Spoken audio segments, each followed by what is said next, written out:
Welcome back. December may trigger peak cold and flu season, but symptoms like coughing and fatigue could be a sign of something else. This morning, Dr. Julie Filley from the University of Texas Health and Philip Lietman, who is the president of NTM Info and Research, join us with more. Good morning, folks, and I want to introduce Dr. Filley and let everyone know you are a pulmonologist and associate professor of medicine at the University of Texas Health Science Center at Tyler, and also spokesperson on behalf of Insmed Incorporated. So thank you both for joining us. Dr. Filley, sometimes the symptoms that I mentioned mean it could be a lung disease called nontuberculous mycobacterial lung disease, or for short, NTM, correct? Correct, Linda. And thank you for having us. NTM is much easier to say than non-tuberculous mycobacterial lung disease, so we've shortened it, made it easier for patients and physicians alike. This is a bacteria that can infect people's lungs, and it can have quite a few symptoms like cough, fatigue, weight loss, and some patients can even cough up blood.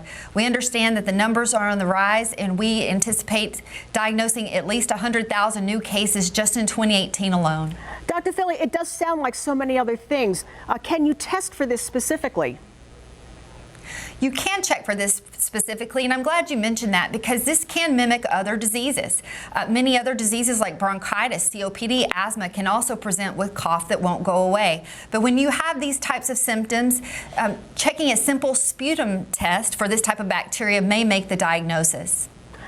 Philip, unfortunately, your wife was an NTM lung disease patient, and of course that affected you being her caregiver. Maybe you can tell us how she got diagnosed.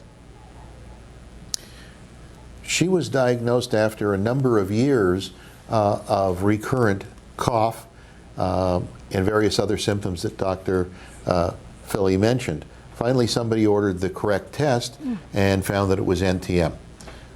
What might be of interest to you in Buffalo is that we believe Fern contracted NTM while we were living in Toronto.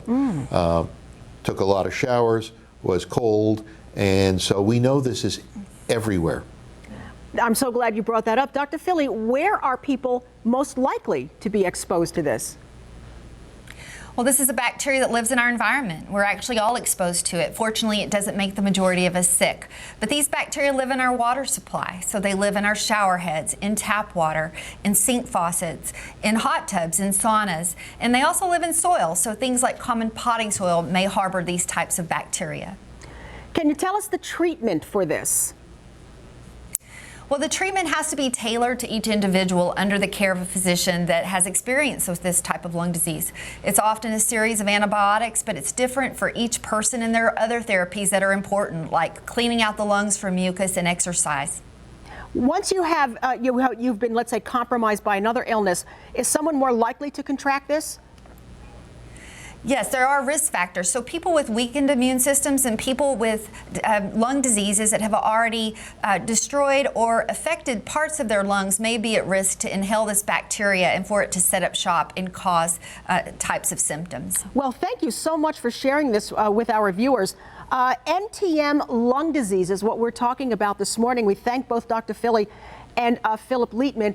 And folks, if you would like to know more about this, we have a very valuable website for you. All you need to do is go to aboutntm.com. That's aboutntm.com.